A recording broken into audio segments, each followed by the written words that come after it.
Chapter 23. Some Notable People.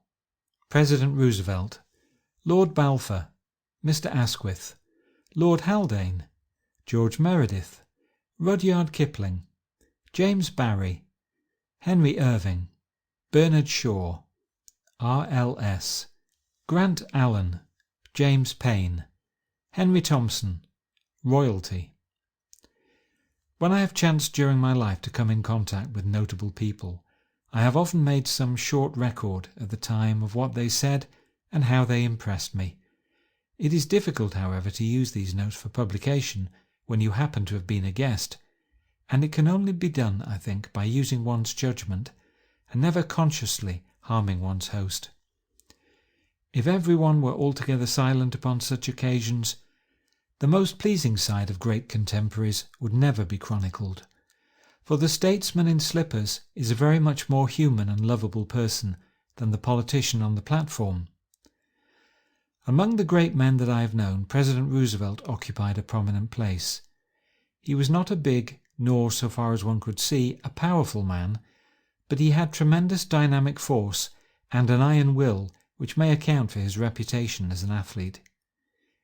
He had all the simplicity of real greatness, speaking his mind with great frankness and in the clearest possible English. He had in him a great deal of the boy, a mischievous, adventurous, high-spirited boy with a deep, strong, thoughtful manhood in the background. We were present, my wife and I, at the Guildhall when he made his memorable speech about Egypt, in which he informed a gathering which contained the Foreign Secretary, Sir Edward Grey, and many of our cabinet, that we should either rule more strictly or clear out altogether. It was, of course, a most unwarrantable intrusion into our affairs, but it was a calculated indiscretion, and very welcome, I believe, to those who were dealing with Egypt. As he made his way through the dense crowd afterwards, he passed me and said with a grin, "I say, I let them have it at that time, didn't I? There was the mischievous boy coming out." He had a quick, blunt wit which showed itself often in his metaphors.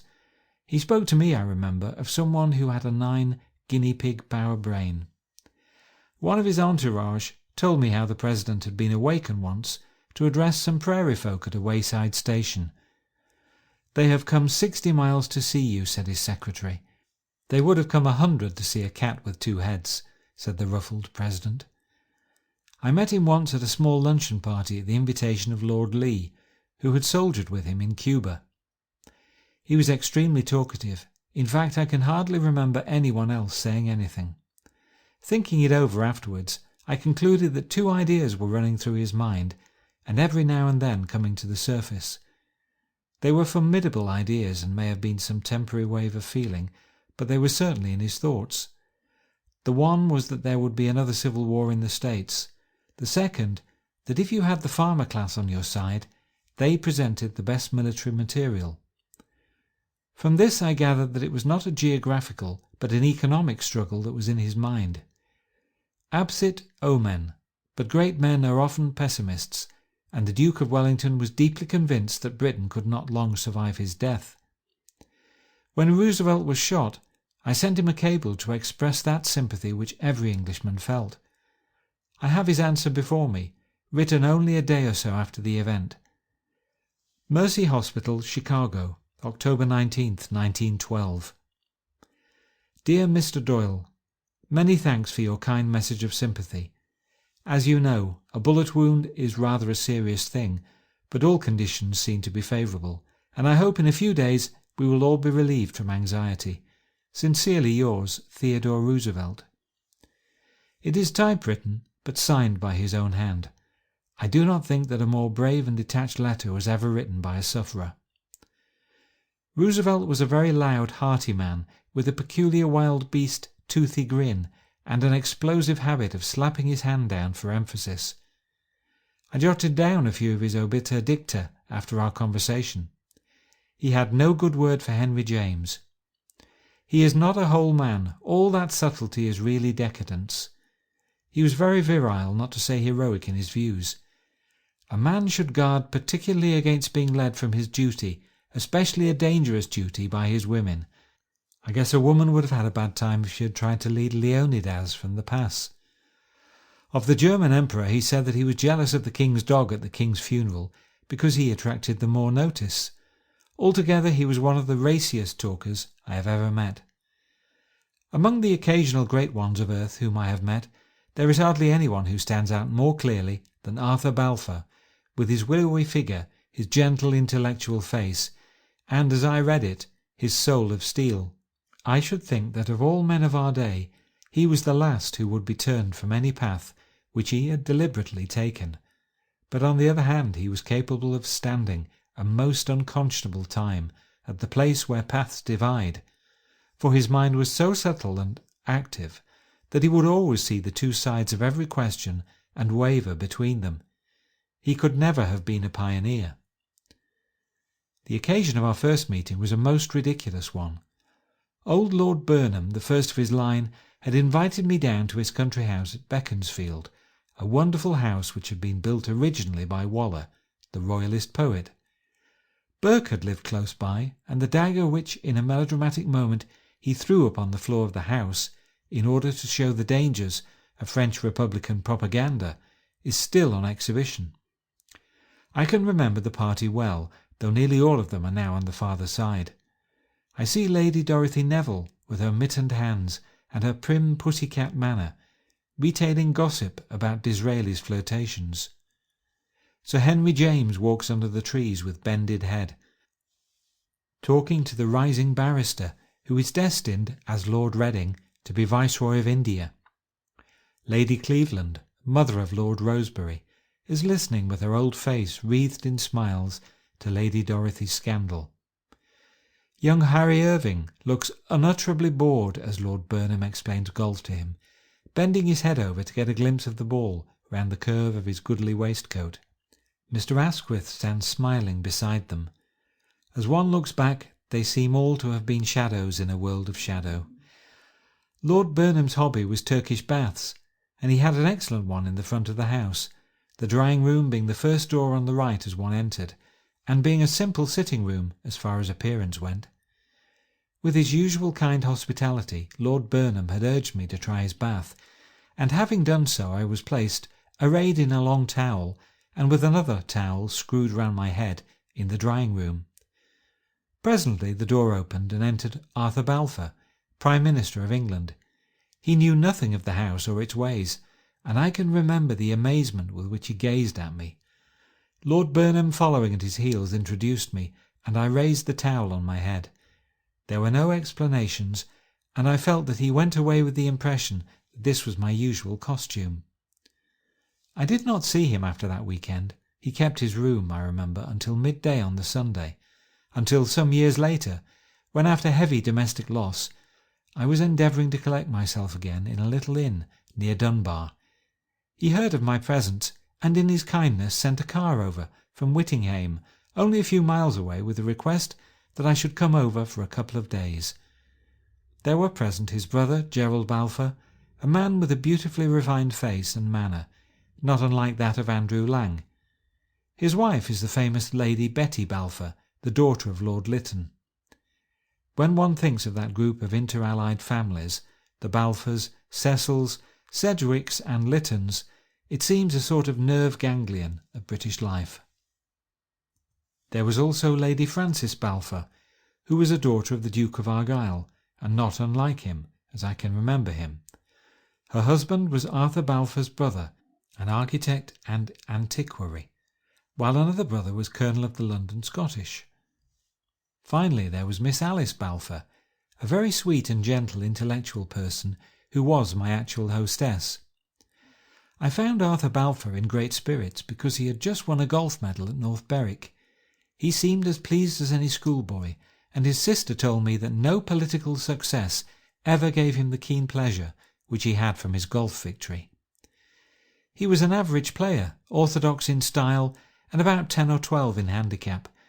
He proved to be a charming host, for he was a good listener, seeming to be really eager to hear your opinion, laughed heartily at small provocation, and talked always very frankly and modestly of himself. After my long solitude I was more loquacious. I remember than is my way, but he bore it with good humour. Every night, or at least on the Sunday night, the whole staff of the large rambling establishment, maids and grooms, some 20 in all, came in for prayers, which were read by the head of the house.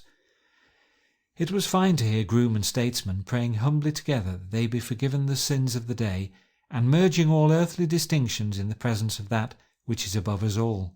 He was very interesting when he spoke of the outrage which the Russian fleet had committed when, on their way to Japan, they opened fire at the British trawlers on the Dogger Bank.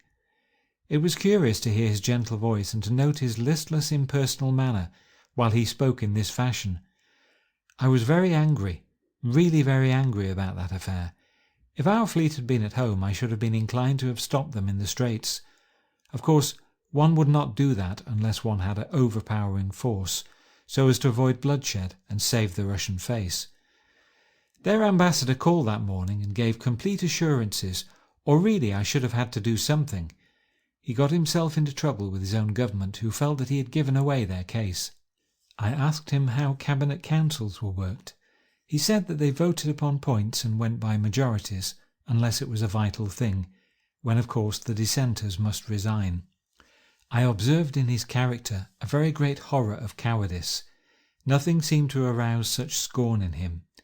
He grew quite red, I remember, as he spoke of Lord George Sackville, and realised that, though he had been broken and should have been shot at the Battle of Minden in 1759, he was none the less Minister of War during the American campaign.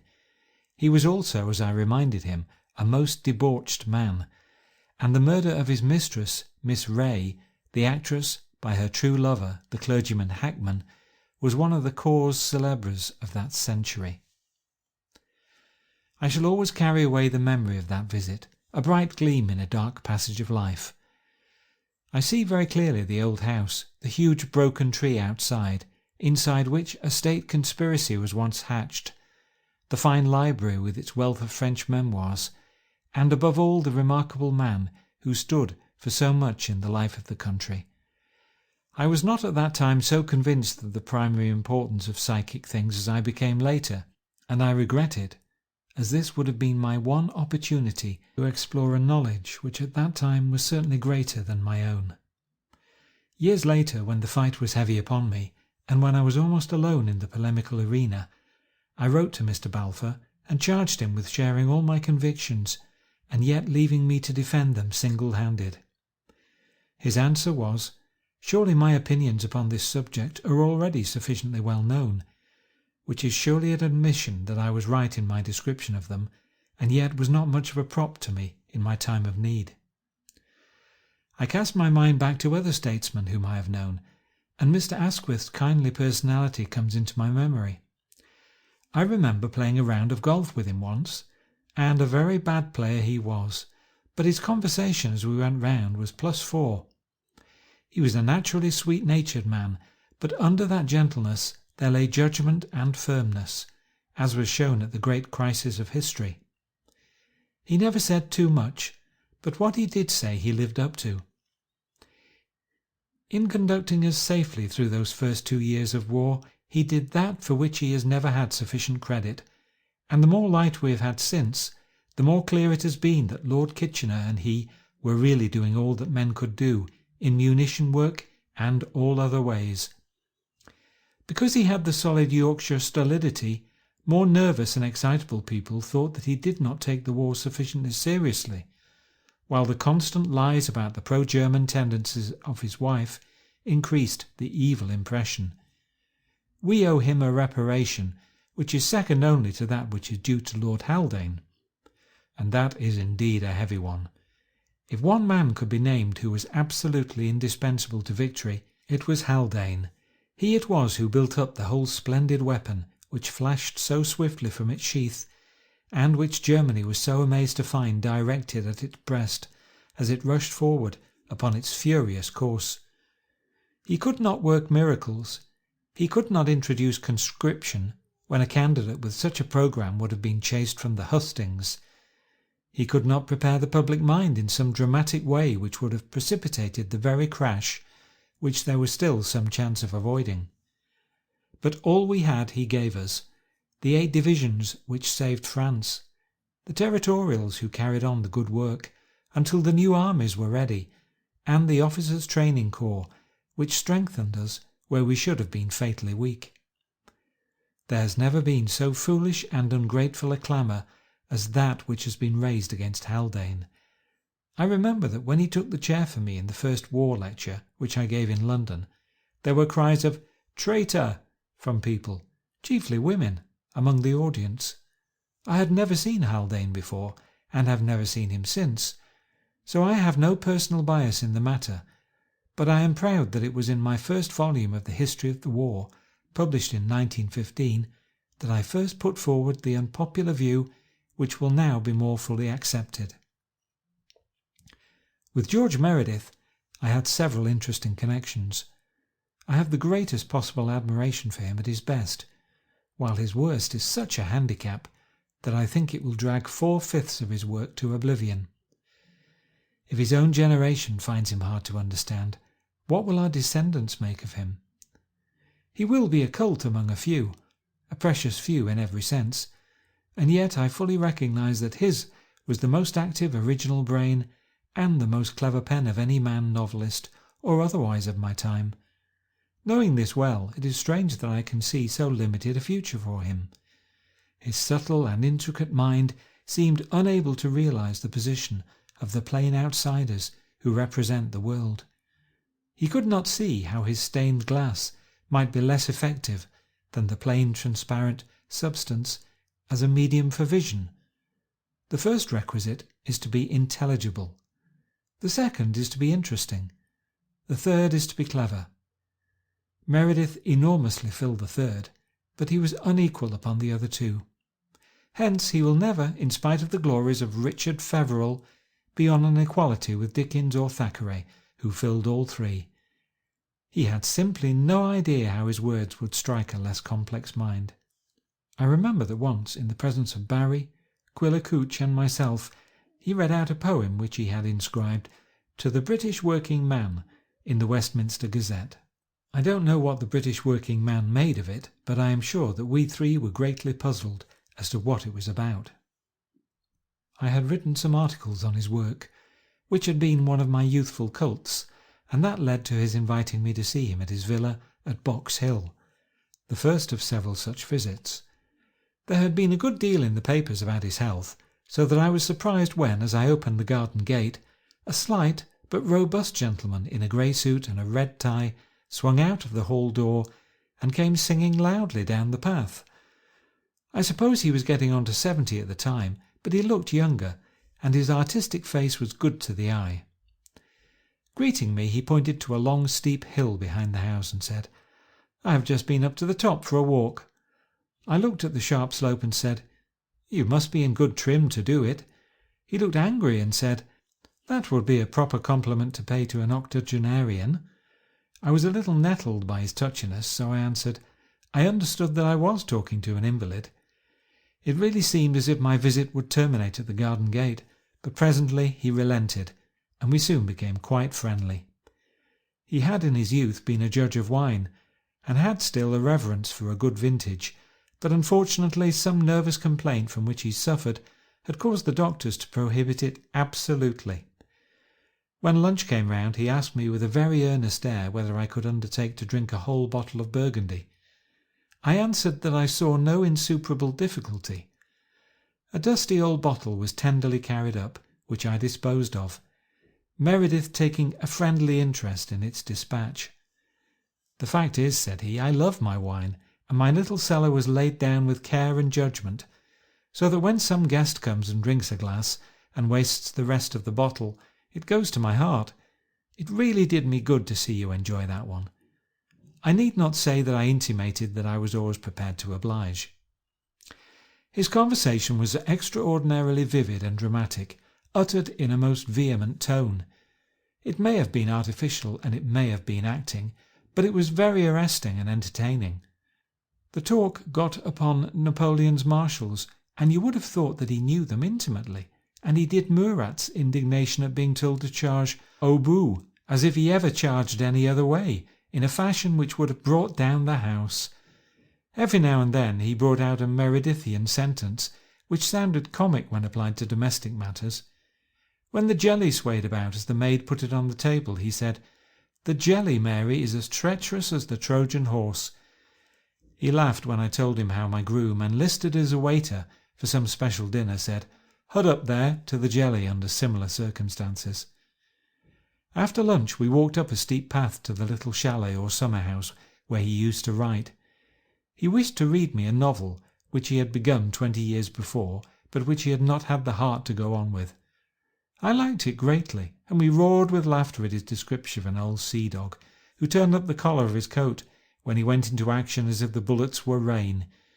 He said that my hearty enjoyment encouraged him to go on with it, and it has since appeared as The Amazing Marriage, but whether I really had anything to do with it, I do not know. I should be proud to think so. The nervous complaint from which he suffered caused him to fall down occasionally. As we walked up the narrow path to the chalet, I heard him fall behind me, but judged from the sound that it was a mere slither and could not have hurt him. Therefore I walked on as if I had heard nothing. He was a fiercely proud old man, and my instincts told me that his humiliation in being helped up would be far greater than any relief I could give him. It was certainly a nice point to decide. George Meredith's religious convictions were very difficult to decide. He certainly had no glimmering, so far as I could see, of any psychic element in life, and I should imagine that on the whole he shared the opinions of his friend John Morley, which were completely negative. And yet I remember his assuring me that prayer was a very necessary thing, and that one should never abandon prayer. "Who rises from prayer a better man, his prayer is granted," says the aphorist in Richard Feverel. How far these positions can be harmonized I do not know. I suppose that one may say that God is unknown, and yet rear a mental temple to the unknown God. Rudyard Kipling I know far less than I should, considering how deeply I admire his writings, and that we live in the same country. But we are both absorbed in work, and both much away from home, which may explain it. I can well remember how eagerly I bought his first book, Plain Tales, in the old South Sea days, when buying a book was a rare strain upon my exchequer. I read it with delight and realized not only that a new force had arisen in literature, but that a new method of story writing had appeared, which was very different from my own adherence to the careful plot artfully developed. This was go as you please, take it or leave it work, which glowed suddenly up into an incandescent phrase or paragraph, which was the more effective for its sudden advent. In form, his stories were crude, and yet in effect, which after all is everything, they were superb. It showed me that methods could not be stereotyped, and that there was a more excellent way, even if it were beyond my reach. I loved the barrack room ballads also, and such poems as the Bolivar, East and West, and above all the badly named L'Envoi, became part of my very self. I always read the last one aloud to my little circle before we start on any fresh expedition, because it contains the very essence of travel, romance, and high adventure. I saw Kipling most nearly in his very early days when he lived at Brattleboro, a little village in Vermont, in a chivalrous desire to keep his newly married wife in touch with her own circle. In 1894, as I have recorded, there was a good deal of tail-twisting going on in the States, and Kipling pulled a few feathers out of the eagle's tail in retaliation, which caused many screams of protest, for the American was far more sensitive to such things than the case-hardened Briton. I say was, for I think as a nation, with an increased assurance of their own worth and strength, they are now more careless of criticism. The result at the time was to add oil to flames, and I, as a passionate believer in Anglo-American union, wrote to Kipling to remonstrate.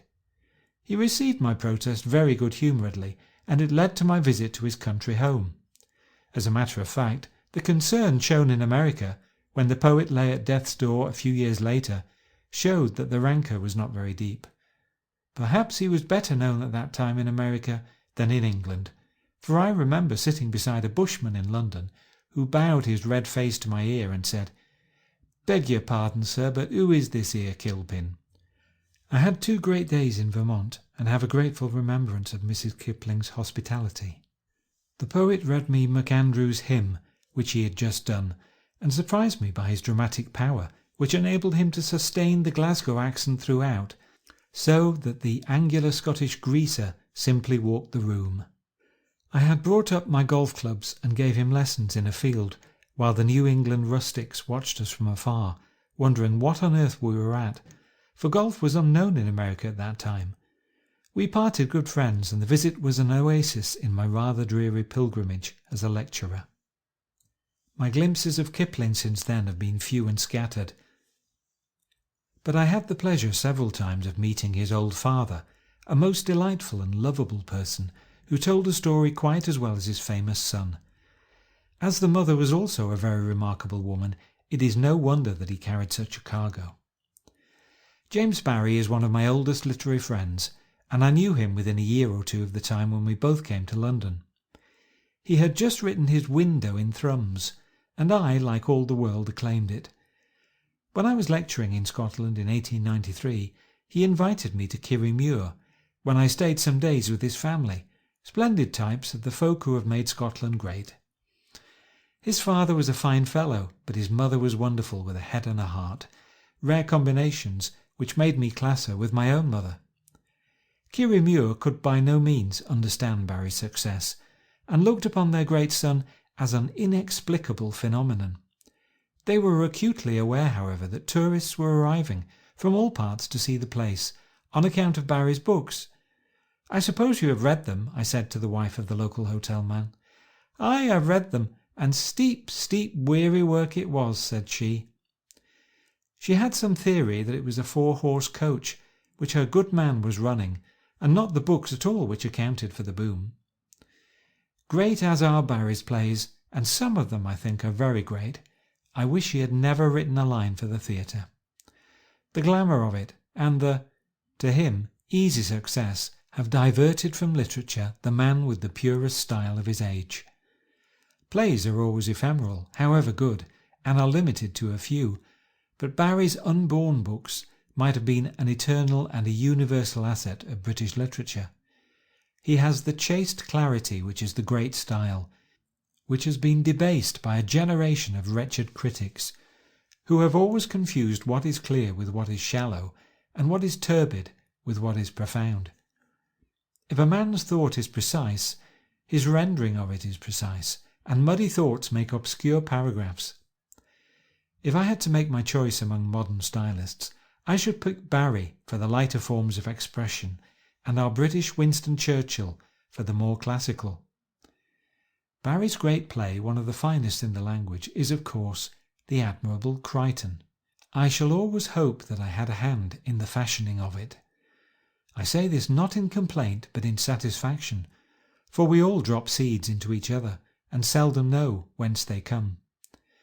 We were walking together on the heath at Kirriemuir when I said, "I had a quaint thought in the night, Barrie. It was that a king was visiting India, and was wrecked on the way on some island far from the track of ships. Only he and one rather handy sailor were saved. They settled down to spend their lives together. Of course the result would be that the sailor would become the king, and the king the subject. We chuckled over the idea, and when Crichton appeared, I seemed to see the fine plant which had grown from the tiny seed.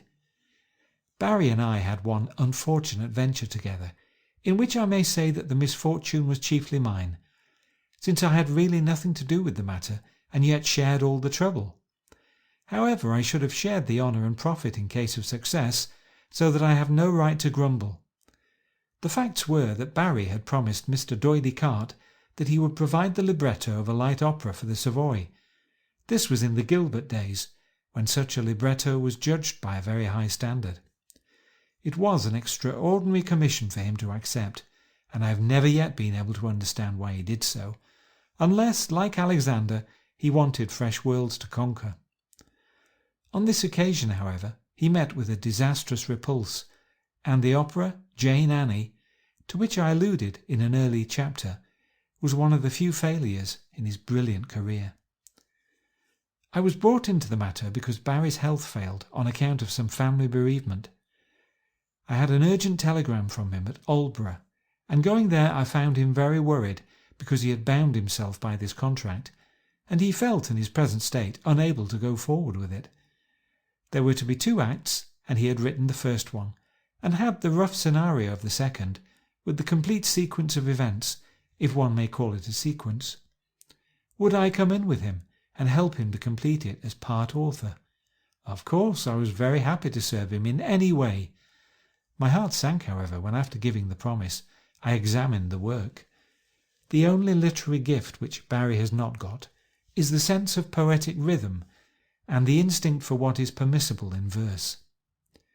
Ideas and wit were in abundance, but the plot itself was not strong, though the dialogue and the situations also were occasionally excellent.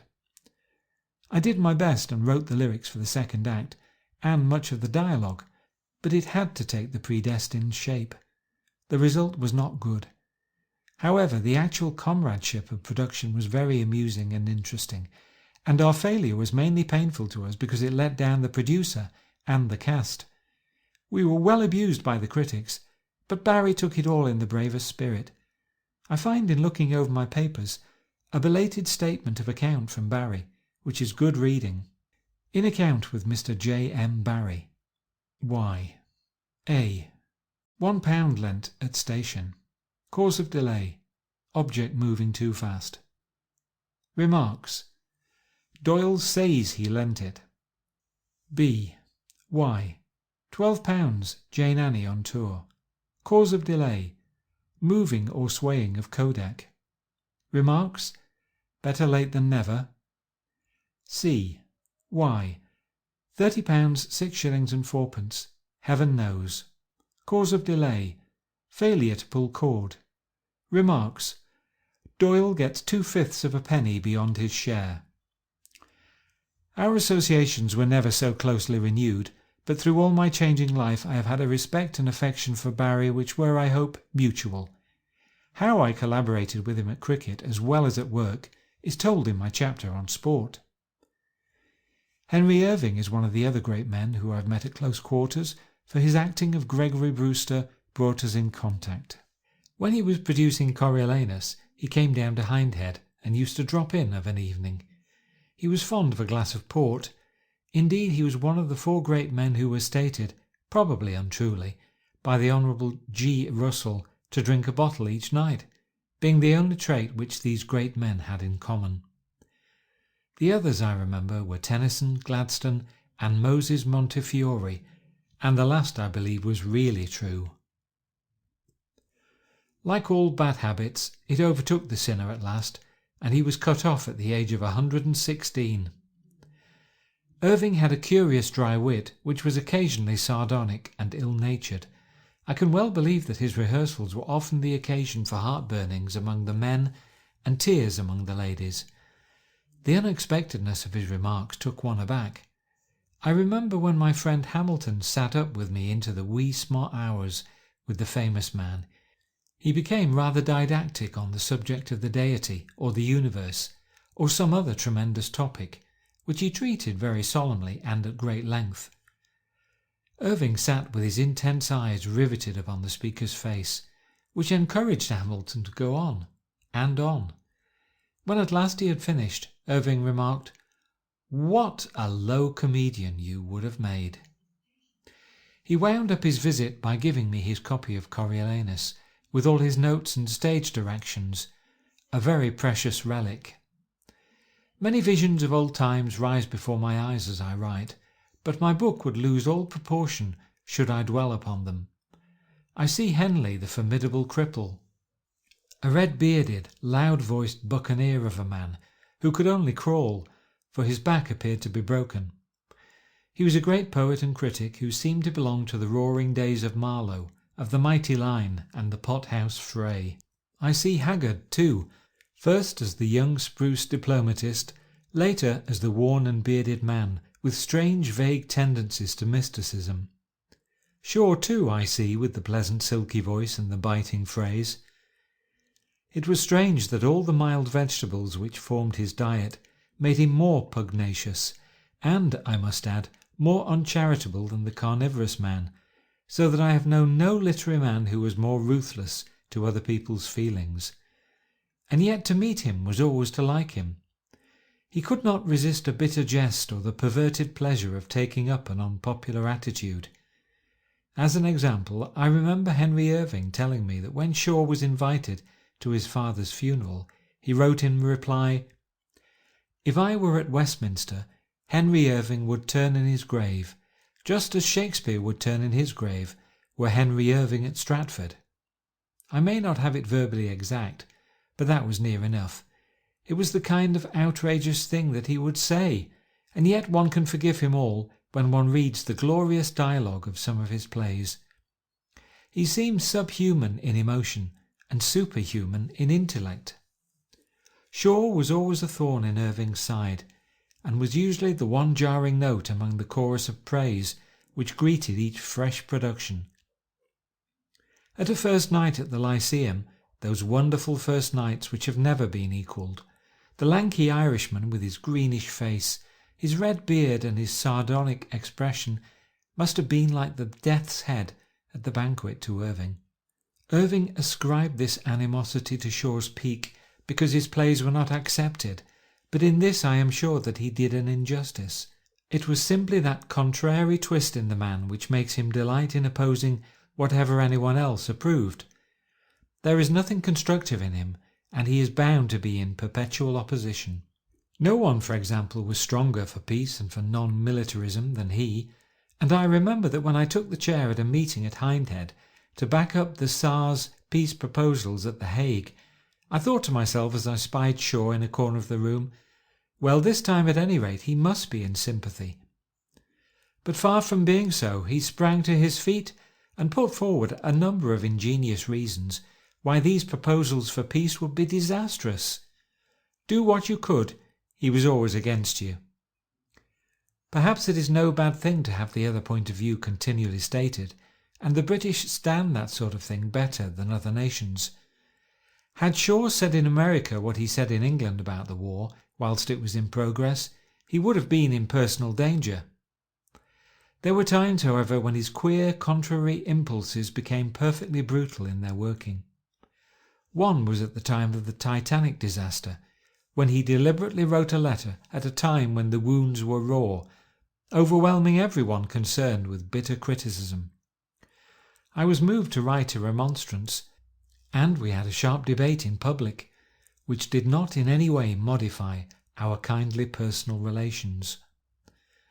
I can recall a smaller, but even more unjustifiable example of his sour nature when he was staying at Hindhead. A garden party had been got up for some charity, and it included the woodland scenes of As You Like It, which were done by amateurs, and very well done too. Shaw, with no provocation, wrote a whole column of abuse in the local paper, spattering all the actors and their performance with ridicule, and covering them with confusion, though indeed they had nothing to be ashamed of. One mentions these things as characteristic of one side of the man, and as a proof, I fear, that the adoption by the world of a vegetarian diet will not bring unkind thoughts or actions to an end. But with it all, Shaw is a genial creature to meet, and I am prepared to believe that there is a human kindly side to his nature, though it has not been presented to the public. It took a good man to write St. Joan. Wells too I have known long, and indeed I must have often entered the draper's shop in which he was employed at Southsea, for the proprietor was a patient of mine. Wells is one of the great fruits which popular education has given us, since he came, as he is proud to state, from the heart of the people. His democratic frankness and complete absence of class feeling are occasionally embarrassing. I remember his asking me once if I had played cricket at Liphook. I said that I had. He said, "Did you notice an old fellow who acts as professional and groundkeeper?" I said that I had. "That was my father," said Wells. I was too much surprised to answer, and could only congratulate myself that I had made no unpleasant comments before I knew the identity of the old man. I have always had my doubts as to those elaborate forecasts of the future in which Wells indulges. He has, it is true, made a couple of good shots, which have already materialized in the tanks and in the machine which would deliver news in our own houses. but he has never shown any perception of the true meaning of the psychic, and for want of it his history of the world, elaborate and remarkable as it was, seemed to me to be a body without a soul. However, this also may be given him, and it will make his equipment complete. I remember discussing the matter with him, when George Gissing, Hornung, he and I foregathered in Rome early in this century. But apparently my words had no effect. Willie Hornung, my brother-in-law, is another of my vivid memories. He was a Dr. Johnson, without the learning, but with a finer wit. No one could say a neater thing, and his writings, good as they are, never adequately represented the powers of the man, nor the quickness of his brain. These things depend upon the time and the fashion, and go flat in the telling. But I remember how, when I showed him the record of someone who claimed to have done 100 yards under 10 seconds, he said, "It is a sprinter's error." Golf he could not abide, for he said it was unsportsmanlike to hit a sitting ball. His criticism upon my Sherlock Holmes was, "Though he might be more humble, there is no police like Holmes." I think I may claim that his famous character Raffles was a kind of inversion of Sherlock Holmes, Bunny playing Watson. He admits as much in his kindly dedication. I think there are few finer examples of short story writing in our language than these, though I confess I think they are rather dangerous in their suggestion. I told him so before he put pen to paper, and the result has, I fear, borne me out. You must not make the criminal a hero. Jerome, too, is an old friend. He is an adventurous soul, and at one time started a 4-in-hand. I remember sitting on the top of it, and when one of the leaders turned right round and took a good look at the driver, I thought it was time to get down. Maxwell also is an old friend. He is, of course, the son of Miss Braddon, who married a publisher of that name. I respect him for doing a man's work in the war when, though he was 50 years of age and had led a sedentary life, he volunteered for a fighting battalion, a credit which he shares with A.E.W. Mason. Maxwell's work has always greatly appealed to me, and I have long looked upon him as the greatest novelist that we possess. I never met Robert Louis Stevenson in the flesh, though I owe so much to him in the literary spirit. Never can I forget the delight with which I read those early stories of his in the Cornhill, before I knew the name of the author. I still think that The Pavilion on the Links is one of the great short stories of the world, though there were alterations in the final form, which were all for the worse, and showed prudery upon the part of the publishers. Stevenson's last year at Edinburgh University must have just about coincided with my first one, and Barry must also have been in that grey old nest of learning, about the year 1876. Strange to think that I probably brushed elbows with both of them in the crowded portal. From his faraway home in Samoa, he seemed to keep a quick eye upon literary matters in England, and I had most encouraging letters from him in 1893 and 1894.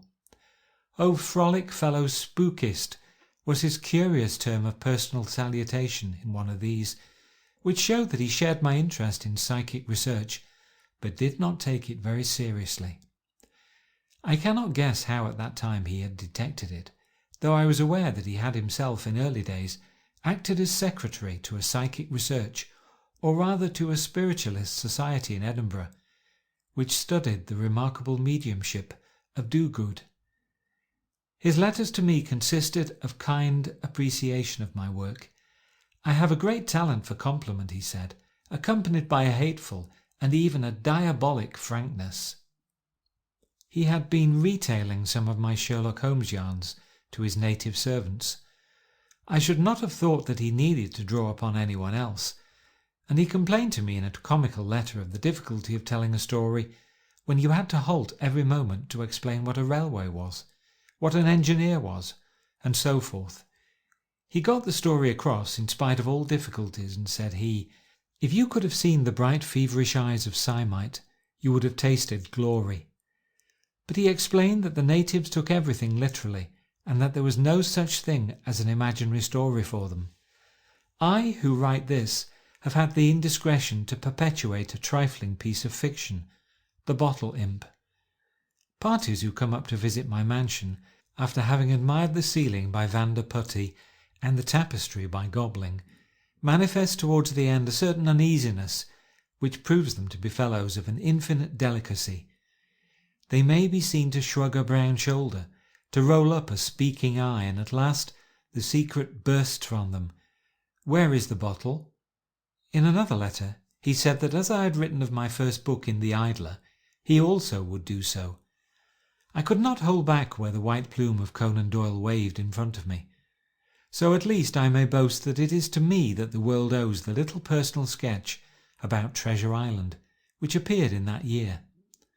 I cannot forget the shock that it was to me when, driving down the Strand in a hansom cab in 1896, I saw upon a yellow evening poster, "Death of Stevenson." Something seemed to have passed out of my world. I was asked by his executors to finish the novel St. Ives, which he had left 3/4 completed, but I did not feel equal to the task. It was done, however, and I understand very well done by Quillicooch. It is a desperately difficult thing to carry on another man's story, and must be a more or less mechanical effort. I had one experience of it when my neighbour at Hindhead, Grant Allen, was on his deathbed. He was much worried because there were 2 numbers of his serial, Hilda Wade, which was running in the Strand magazine, still uncompleted. It was a pleasure for me to do them for him, and so relieve his mind, but it was difficult collar work, and I expect they were pretty bad. Some time afterwards a stranger, who evidently confused Allen and me, wrote to say that his wife had given him a baby girl, and that in honour of me he was calling her Hilda Wade.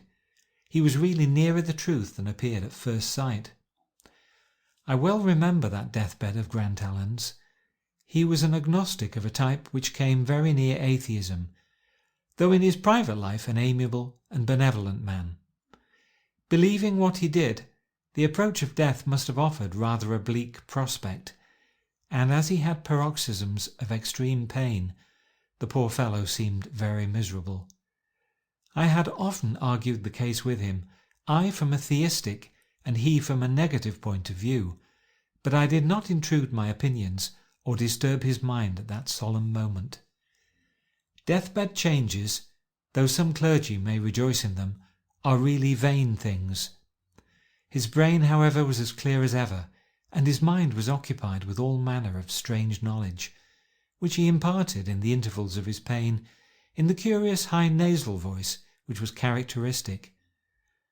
I can see him now, his knees drawn up to ease internal pain, and his long thin nose and reddish-grey goatee protruding over the sheet, while he croaked out, "Byzantine art, my dear Doyle, was of 3 periods, the middle one roughly coinciding with the actual fall of the Roman Empire, the characteristics of the first period," and so on, until he would give a cry, clasp his hands across his stomach, and wait till the pain passed before resuming his lecture.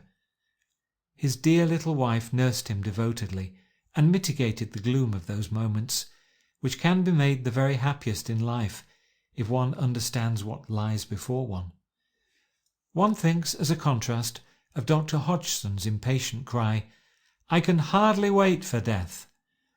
Grant Allen's strong opinions in print, and a certain pleasure he took in defending outside positions, gave quite a false view of his character, which was gentle and benignant. I remember his coming to a fancy dress ball which we gave in the character of a cardinal, and in that guise all the quiet dignity of the man seemed to come out, and you realized how much our commonplace modern dress disguises the real man. He used to tell with great amusement how a couple, who afterwards became close friends, came first to call, and how as they waited on the doorstep the wife said to the husband, "Remember, John, if he openly blasphemes, I leave the room." He had, I remember, very human relations with the maids, who took a keen interest in their employer's scientific experiments. On one occasion these were connected with spiders, and the maid rushed into the drawing-room and cried, "Oh, sir, Araminta has got a wasp." Araminta was the name given to the big spider which he was observing at the time. Grant Allen had no actual call to write fiction, but his brain was agile enough to make some sort of job of anything to which it turned. On the other hand, as a popular scientist, he stood alone, or shared the honour with Samuel Lang. His only real success in fiction was the excellent short story John Creedy, where he combined science with fiction, with remarkable results. At the time when I and so many others turned to letters, there was certainly a wonderful vacancy for the newcomer. The giants of old had all departed. Thackeray, Dickens, Charles Reade, and Trollope were memories. There was no great figure remaining, save Hardy. The rising novelist was Mrs. Humphrey Ward, who was just beginning her career with Robert Elsmere, the first of that series of novels which will illuminate the later Victorian era more clearly than any historian ever can do. I think it was Hodgkin who said, when he read Count Robert of Paris, "Here have I been studying Byzantium all my life, and I never understood it until this blessed Scotch lawyer came along." That is the special prerogative of imagination. Trollope and Mrs. Ward have the whole Victorian civilization dissected and preserved. Then there were Meredith, unintelligible to most, and Walter Besant. There was Wilkie Collins too, with his fine stories of mystery, and finally there was James Payn. Payn was much greater than his books. The latter were usually rather mechanical, but to get at the real man one has to read such articles as his Literary Reminiscences, and especially his Backwater of Life. He had all that humorous view which nature seems to give as a compensation to those whose strength is weak. Had Payn written only essays, he would have rivalled Charles Lamb. I knew him best in his latter days, when he was crippled with illness, and his poor fingers so twisted with rheumatic arthritis that they seemed hardly human. He was intensely pessimistic as to his own fate. "Don't make any mistake, Doyle. Death is a horrible thing. Horrible! I suffer the agonies of the damned." But 5 minutes later he would have his audience roaring with laughter, and his own high treble laugh would be the loudest of all. His own ailments were frequently a source of mirth. I remember how he described the breaking of a blood vessel in Bournemouth, and how they carried him home on a litter. He was dimly conscious of the fir woods through which he passed. I thought it was my funeral, and that they had done me well in the matter of plumes. When he told the story he was so carried away by his sense of humour that he could hardly get the end out, and he finished up in a kind of scream. An American had called upon him at some late hour, and had discoursed upon Assyrian tablets. "I thought there was something to eat," he screamed. He was an excellent whist player, and the Baldwin Club used to send 3 members to his house on certain days, so that the old fellow should not go without his game. This game was very scientific. He would tell with delight how he asked some novice, "Do you play the penultimate?" To which the novice answered, "No, but my brother plays the American organ." Many of my generation of authors had reason to love him, for he was a human and kindly critic. His writing, however, was really dreadful. It was of him that the story was told that an author handed one of his letters to a chemist for a test. The chemist retired for a time, and then returned with a bottle and demanded £0.50. Better luck attended the man who received an illegible letter from a railway director. He used it as a free pass upon the line. Payn used to joke about his own writing, but it was a very real trouble when one could not make out whether he had accepted or rejected one's story. There was one letter in which I could only read the words "infringement of copyright." He was very funny when he described the work of the robust younger school. "I have received a story from blank," he said. 5,000 words, mostly damns. I knew Sir Henry Thompson, the famous surgeon, very well, and was frequently honoured by an invitation to his famous octave dinners, at which 8 carefully chosen male guests were always the company. They always seemed to me to be the most wonderful exhibitions of unselfishness. For Thompson was not allowed any alcohol, or anything save the most simple viands. Possibly, however, like Meredith and the bottle of Burgundy, He enjoyed some reflex pleasure from the enjoyment of others. He had been a wonderful viveur and judge of what was what, and I fear that I disappointed him, for I was much more interested in the conversation than the food, and it used to annoy me when some argument was interrupted in order to tell us that it was not ordinary ham, but a Westphalian wild boar that we were eating, and that it had been boiled in wine for precisely the right time prescribed by the best authorities. But it was part of his wonderful unselfish hospitality to make his guests realize exactly what it was that was set before them. I have never heard more interesting talk than at these male gatherings, for it is notorious that though ladies greatly improve the appearance of a feast, they usually detract from the quality of the talk. Few men are ever absolutely natural when there are women in the room. There was one special dinner, I fancy it was the 100th of the series, which was particularly interesting, as the Prince of Wales, now George V, was one of the 8, and gave us a most interesting account of the voyage round the world, from which he had just returned. Of the rest of the company, I can only recall Sir Henry Stanley, the traveller, and Sir Crichton Browne. 20 years later I met the King when he visited a trade exhibition, and I attended as one of the directors of Tuck's famous postcard firm. He at once said, "Why, I have not seen you since that pleasant dinner, when you sat next to me at Sir Henry Thompson's." It seemed to me to be a remarkable example of the royal gift of memory. I have not often occupied a chair among the seats of the mighty. My life has been too busy and too preoccupied to allow me to stray far from my beaten path. The mention of the Prince, however, reminds me of the one occasion when I was privileged to entertain or to attempt to entertain the present Queen. It was at a small dinner to which I was invited by the courtesy of Lord Middleton, whose charming wife, once Madeleine Stanley, daughter of Lady Helier, I could remember since her girlhood. Upon this occasion the Prince and Princess came in after dinner, the latter sitting alone at one end of the room with a second chair beside her own, which was occupied successively by the various gentlemen who were to be introduced to her. I was led up in due course, made my bow, and sat down at her request. I confess that I found it heavy going at first, for I had heard somewhere that royalty has to make the first remark, and had it been the other way, there was such a gulf between us that I should not have known where to begin. However, she was very pleasant and gracious, and began asking me some questions about my works, which brought me on to very easy ground. Indeed, I became so interested in our talk that I was quite disappointed when Mr. John Morley was led up, and I realized that it was time for me to vacate the chair. There was another amusing incident on that eventful evening. I had been asked to take in Lady Curzon, whose husband, then Viceroy of India, had been unable to attend. The first couple had passed in, and there was a moment's hesitation as to who should go next.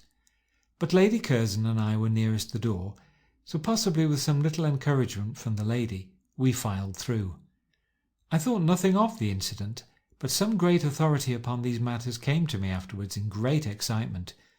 "Do you know," he said, "that you have established a precedent and solved one of the most difficult and debatable matters of etiquette that has ever caused ill feeling in British society? The Lord Chancellor and the College of Heralds should be much obliged to you, for you have given them a definite lead. There has never been so vexed a question as to whether a vice-reine, when she is away from the country where she represents royalty, shall take precedence over a duchess. There was a duchess in the room, but you, by your decided action, have settled the matter forever. So who shall say that I have done nothing in my life?" Lights of the law whom I have met from time to time, I think that Sir Henry Hawkins, then become Lord Bampton, made the most definite impression. I met him at a weekend gathering at Cliveden, when Mr. Astor was our host. On the first night at dinner, before the party had shaken down into mutual acquaintance, the ex-judge, very old and as bald as an ostrich egg, was seated opposite, and was wreathed with smiles as he made himself agreeable to his neighbour. His appearance was so jovial that I remarked to the lady upon my left, It is curious to notice the appearance of our vis-à-vis and to contrast it with his reputation, alluding to his sinister record as an inexorable judge. She seemed rather puzzled by my remark, so I added, "Of course you know who he is." "Yes," said she. "His name is Conan Doyle, and he writes novels." I was hardly middle-aged at the time, and at my best physically, so that I was amused at her mistake, which arose from some confusion in the list of guests. I put my dinner card up against her wine-glass, so after that we got to know each other. Hawkins was a most extraordinary man, and so capricious that one never knew whether one was dealing with Jekyll or with Hyde. It was certainly Hyde when he took 11 hours summing up in the Penge case, and did all a man could do to have all 4 of the prisoners condemned to death. Sir Edward Clarke was so incensed at his behaviour on this occasion that he gave notice, when Hawkins retired from the bench, that if there were the usual complimentary ceremonies he would protest, so they were dropped. I might, on the other hand, illustrate the Jekyll side of him by a story which he told me with his own lips. A prisoner had a pet mouse. One day the brute of a warder deliberately trod upon it. The prisoner caught up his dinner knife and dashed at the warder, who only just escaped, the knife stabbing the door as it closed behind him. Hawkins, as judge, wanted to get the man off, but the attempt at murder was obvious and the law equally clear. What was he to do? In his charge to the jury he said, "If a man tries to kill another in a way which is on the face of it absurd, it becomes a foolish rather than a criminal act. If, for example, a man in London discharged a pistol to hurt a man in Edinburgh, we could only laugh at such an offence. So also when a man stabs an iron-plated door while another man is at the other side of it, we cannot take it seriously." The jury, who were probably only too glad to follow such a lead, brought in a verdict of not guilty. Another distinguished man of the law who left a very clear impression upon my mind was Sir Francis Jeune, afterwards Lord St. Helier. I attended several of Lady Jeune's famous luncheon parties, which were quite one of the outstanding institutions of London, like Gladstone's breakfasts in the last quarter of the 19th century. I am indebted to this lady for very many kind actions. Her husband always impressed me with his gentle wisdom and with his cultivated taste. He told me that if every copy of Horace were destroyed, he thought that he could reconstruct most of it from memory. He presided over the divorce courts, and I remember upon one occasion I said to him, "You must have a very low opinion of human nature, Sir Francis, since the worst side of it is forever presented towards you." "On the contrary," said he very earnestly, "my experience in the divorce courts has greatly raised my opinion of humanity. There is so much chivalrous self-sacrifice and so much disposition upon the part of everyone to make the best of a bad business that it is extremely edifying. This view seemed to me to be worth recording.